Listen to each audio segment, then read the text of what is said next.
Good morning, everybody. This is Steve from the Worley Bugger. It is October 25th, 2023. Yakima River Fly-Fishing Report. And the report that I have to give is that fishing has been extraordinarily good. So some of you might go, oh, extraordinarily good. Well, that means a couple of things, okay? So this is not a typical Yakima River fall. Today you're looking at about 400 cubic feet of water coming down the river. Like I've been telling people, this is historically low water for this time of year. Usually there's about 3 times the amount of water coming down the river in October. So think about it this way: the Yakima River in spring and summer, average stream flows the last few years have been about 5,000 to 5,500. Some years even more than that. That is massive amounts of water coming down this medium-sized river. So 400 cubic feet is like lake water for these trout. They swim in that big water all summer. This is nothing. Our fish are very, very strong. No matter what the size, they're used to those big, heavy currents, oxygenated water. So 400 cubic feet of water is absolutely like bath water to them, swimming in a pond.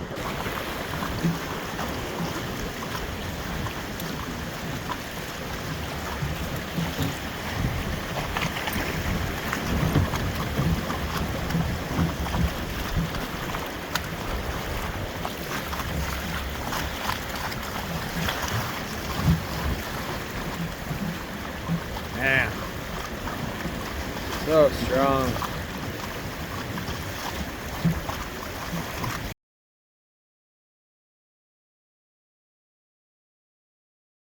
So when I say that,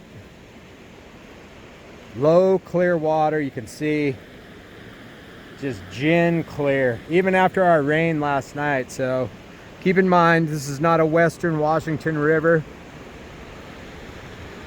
It does not get dictated by rainfall. This is all reservoir release. The only time the river will ever blow out is in the spring, if we have snow in the hills or in the low-lying basin, and the rain touches on that snow, then it all comes down in via the tributaries. Okay, so unless some kind of freak occurrence happens, you know, where we get a mudslide or something like that, I mean, even heavy amounts of precipitation will not increase river flows by much. So rainfall does not affect the Yakima River in the fall. So when I say fishing has been extraordinary, here's what you got to concentrate on if you're going to fish. Concentrate on your line control, your mending, your presentation. Those 3 things. The fly is about the 4th most important thing.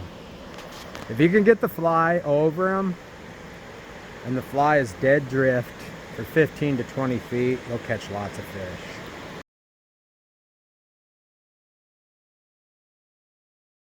And also too, you got to be able to read water really well, know trout behavior, especially in the Yakima, in order to find them.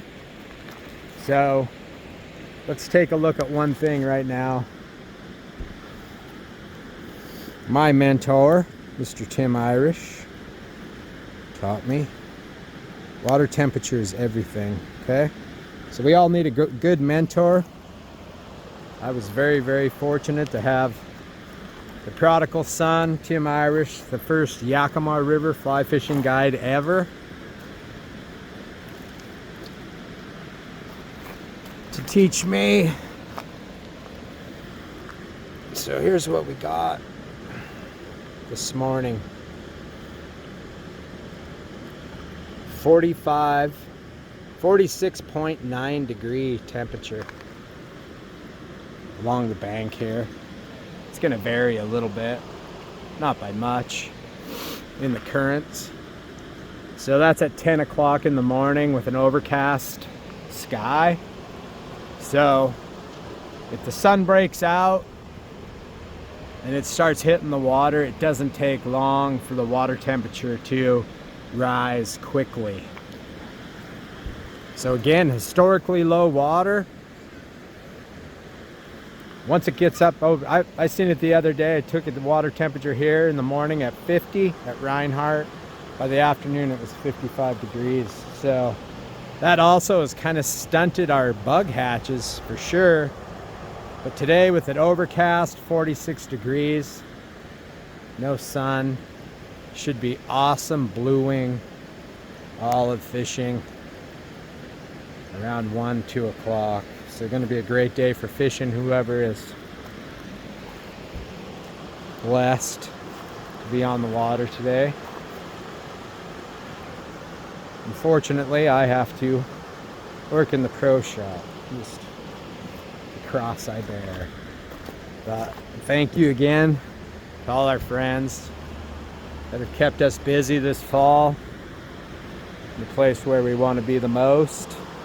We appreciate it. We appreciate everybody coming by the pro shop too, supporting us. Remember, support your local fly shop wherever you're at. We're the heartbeat. Not Amazon, not Cabela's, not the big box. Pro shops, man, are where it's at. We're the fly fishing professionals, so support them in your neighborhood the best that you can. Everybody, keep our sport alive. According to the weatherman, we do have a little cold snap coming in over the next several days.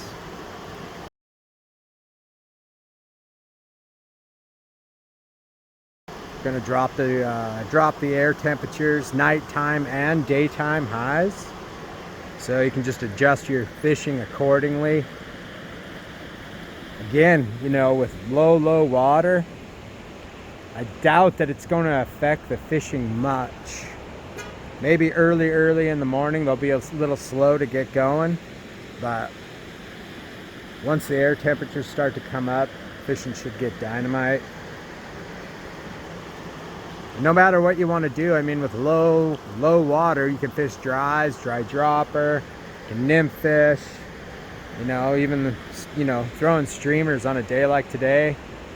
That, you know, keep in mind, I mean, you got to downsize your streamers. You're not throwing like double articulated Montana brown trout streamers. I mean, this water's low and clear. It doesn't have to be a big streamer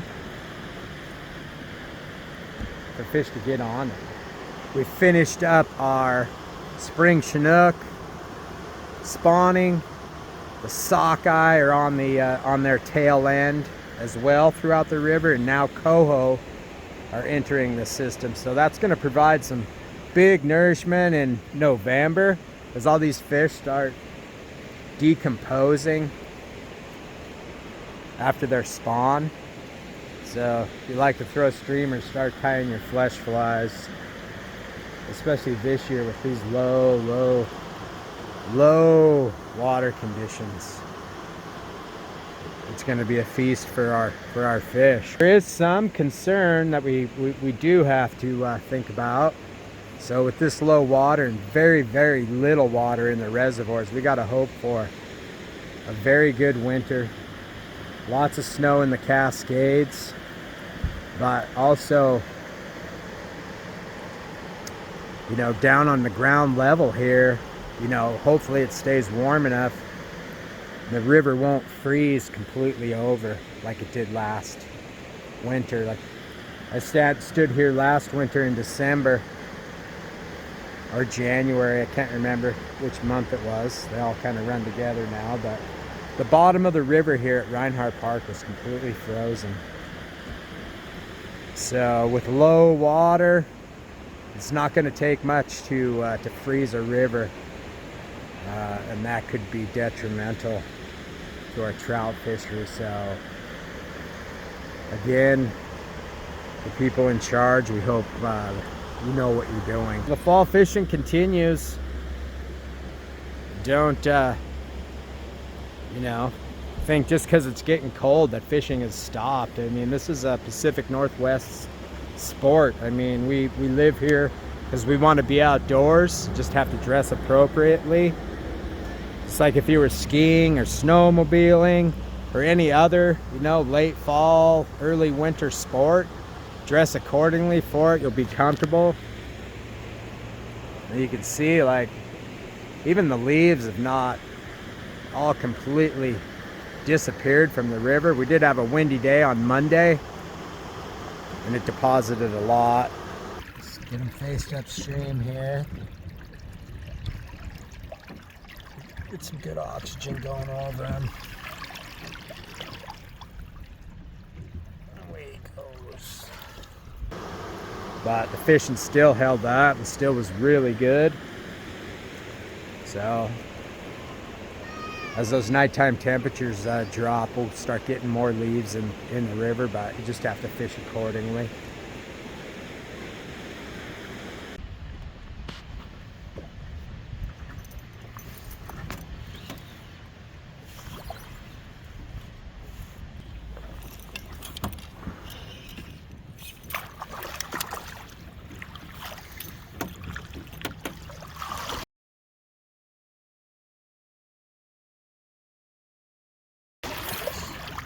So as we move towards November and move into daylight savings time, we'll start to adjust our fishing times.